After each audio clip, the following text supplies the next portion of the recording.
students, good afternoon. I hope all are good and all are watching my videos. In my last video, I told you about the different industries. In that, we completed agro-based industries and mineral-based industries. Today, we are going to continue with the forest-based industries. So, before I start with my lecture, I want everybody to take out their textbook, page number 128. Okay, chapter number 13, Industries of India. And as I tell you every time, that whenever you start the video, before that, make a habit of reading. Make a habit of reading that chapter. Okay, shall we start? Chalo. Now, forest-based industries. Which industries are included in forest-based?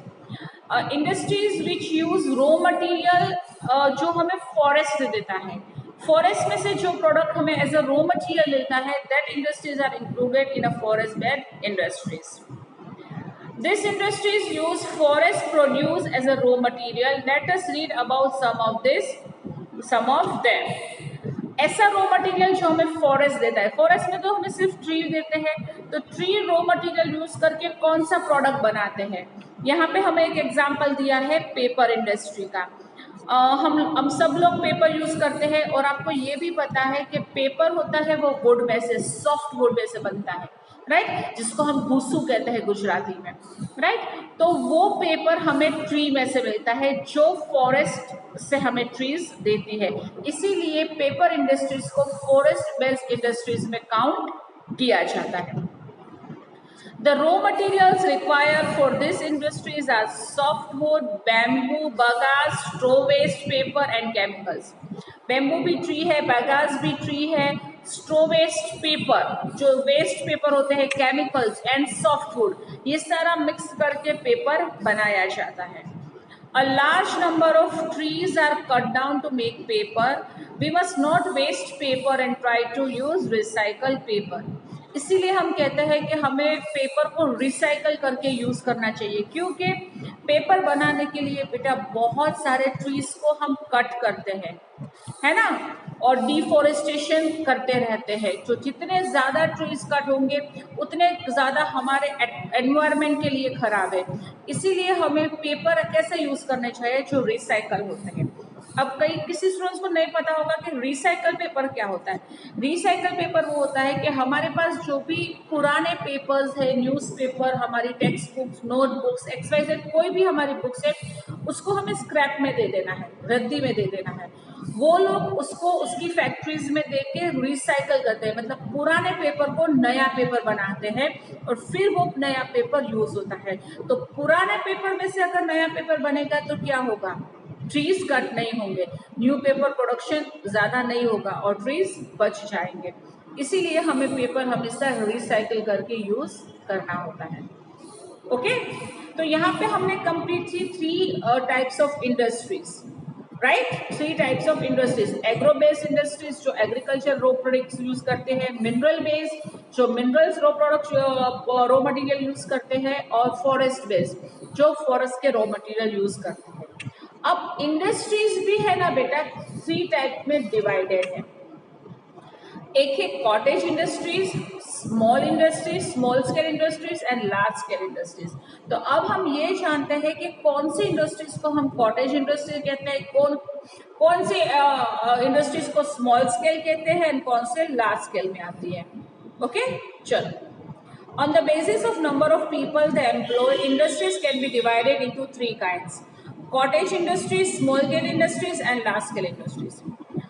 हम कितने employ को काम पे रखते हैं, या फिर हमारे पास मशीनरी कितनी है, हमारी फैक्ट्री कितनी बड़ी है, वो डिसाइड करती है कि हमारी इंडस्ट्री कैसी है, स्मॉल स्केल है, लार्ज स्केल है या फिर कॉटेज इंडस्ट्री है. ओके, चलो, I will explain you about the cottage industries first. These are those industries in which people make things in their homes by themselves or with the help of other family members. Cottage industries है ना, वो ज्यादातर बहुत small कहलाती है. कैसे कि उसमें जो लोग पीपल काम करते हैं ना, या तो वो उनके फैमिली मेंबर्स ही होते हैं और सारा ज्यादातर काम घर पे ही होता है, घर पे ही करते हैं. जैसे कि पॉटर्स, पॉटर्स होते हैं वो ज्यादातर अपने घर पे ही वो मिट्टी के बर्तन है, पॉट से वो सब बेचते हैं। ओके, पिकल मेकिंग, आपने देखा होगा कि कई ऐसे आंटीज होते हैं जो पिकल्स बनाते हैं, वो भी ज्यादातर घर पे ही होते हैं। या तो एक मेंबर उसमें इन्वॉल्व होता है या तो फैमिली के पूरे सारे मेंबर्स इन्वॉल्व होते हैं, तो उसको हम कहते हैं कॉटेज इंडस्ट्रीज। जो काम घर बैठे ही या फिर बहुत छोटी सी प्लेस में, घर में एक छोटा सा प्लेस होता है वहां पे हम अपना काम करते हैं। कई बार टेलरिंग भी कॉटेज इंडस्ट्रीज में आती है, क्योंकि कई बार स्मॉल एक रूम में टेलरिंग का काम होता है। तो जो काम बहुत ही स्मॉल स्केल में, बहुत ही अपने घर में छोटे से रूम में किया जाता है, या तो कोई एक पर्सन करता है या तो उनके फैमिली मेंबर्स उसमें इन्वॉल्व होते हैं, उसको हम कहते हैं cottage industries. These are those industries in which people make things in their home by themselves or with the help of other family members. Some example of cottage industries are pickle making, basket weaving and toy making industries. Basket making, आपने पता है baskets बनाते हैं जिसके अंदर कोई भी सामान रख के हम उठा के लेके जा सकते हैं। कटोरी जैसे कहते हैं, टोकरी कहते हैं उसको, वो भी कॉटेज इंडस्ट्रीज में आती है क्योंकि वो भी स्मॉल है। इसी तरह से पिकल क्या होता है? अचार, अथाणो, वो भी कॉटेज इंडस्ट्रीज में आते हैं। टेलरिंग भी कॉटेज इंडस्ट्रीज में आते हैं। इवन पॉटरी होती है, वो भी कॉटेज इंडस्ट्रीज कहलाती है। आप लोगों को मुझे और 2 नेम देने हैं जो कॉटन इंडस्ट्रीज में इन्वॉल्व होते हैं, लेकिन हमारे पास उसके एग्जांपल्स नहीं है। You may give me on a WhatsApp group और in this classroom also, but you have to give me 2 extra name of cottage industries. Okay, I hope आपको समझ में आ रहा है जो मैं आपको एक्सप्लेन कर रही हूँ कि which industries, which things are included in the cottage industries, which is very small। या तो कोई एक पर्सन करता है या तो उनके फैमिली मेंबर्स मिलके करते हैं, किसी और को एम्प्लॉय नहीं बनाते, किसी और को पेमेंट नहीं देनी होती, कोई मशीनरी ज्यादा बड़ी नहीं होती, उसको हम कॉटेज इंडस्ट्रीज में इन्वॉल्व कर सकते हैं। Understood?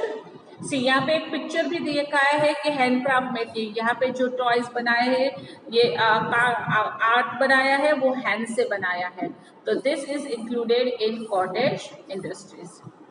Now next is small scale industries. These industries use small machines. They use more raw materials and employ more people than cottage industries. Small scale industries में मशीनरी यूज होती है, लेकिन थोड़ी machinery use होती है, और वो raw material और पीपल को ज्यादा लेते हैं कॉटेज इंडस्ट्रीज में। कॉटेज इंडस्ट्रीज में जितना रॉ मटेरियल यूज होता है उससे ज्यादा रॉ मटेरियल यूज होता है स्मॉल स्केल इंडस्ट्रीज में, और उसमें नंबर ऑफ पीपल भी थोड़े ज्यादा होते हैं कॉटेज इंडस्ट्रीज में। तो उनको स्मॉल स्केल इंडस्ट्रीज में हमें दूसरे को एम्प्लॉय अपॉइंट भी करना पड़ता है एज अ एम्प्लॉय, दूसरे को भी हमें जॉब देना पड़ता है। सिर्फ हम लोग काम नहीं कर सकते, क्योंकि उसमें मशीनरी भी यूज होती है और रॉ मटेरियल भी कॉटेज इंडस्ट्री से ज्यादा यूज होता है। Industries that make furniture, clothes, utensils and electric appliances are small scale industries. कौन सी इंडस्ट्रीज इंक्लूड होती है? फर्नीचर की, क्लोथ्स, मिल छे कपड़ानी मिल, वो इंडस्ट्री, यूटेंसिल्स जो बर्तन बनाती है, इलेक्ट्रिक अप्लायंसेस, इलेक्ट्रिक जैसे कि फैन है, गीजर्स है, ट्यूबलाइट्स है, वो सारी चीज की फैक्ट्रीज होती है, वो सारी स्मॉल स्केल इंडस्ट्रीज इंक्लूड होती है, क्योंकि उसमें रॉ मटेरियल भी कॉटेज इंडस्ट्री से ज्यादा यूज होता है और उसके साथ साथ नंबर ऑफ पीपल भी कॉटेज इंडस्ट्री से ज्यादा एम्प्लॉय अपॉइंट किए जाते हैं। आपको समझ में आ रहा है? डिफरेंस पता चल रहा है cottage industries and small scale industries का? Please let me know in your comment books. हाँ, ओके। क्लासरूम होता है तो क्या बहुत अच्छे से हो जाता है कि अगर आपको कुछ समझ में नहीं आता है तो आप रेजेंट कर सकते हो, any time I may ask you any questions, पर यहाँ पे थोड़ा लिमिटेशंस है, but no worries, then also we will try to do our best. I will try to give my best and you also try to give your best. अगर नहीं समझ में आ रहा है तो आप मुझे कभी भी कुछ भी पूछ सकते हो। ओके, टिल यहाँ तक मैं चैप्टर अभी बंद कर रही हूँ, आगे का चैप्टर मैं आपको नेक्स्ट पीरियड में एक्सप्लेन करेंगे। आप बराबर समझो, अगर कॉटेज इंडस्ट्रीज और स्मॉल स्केल इंडस्ट्रीज में कुछ भी प्रॉब्लम हो रहा है बेटा, तो आप मुझे वापस पूछ सकते हो। ओके, चलो। I'll get you again in the next period. Till then, take care. Bye bye.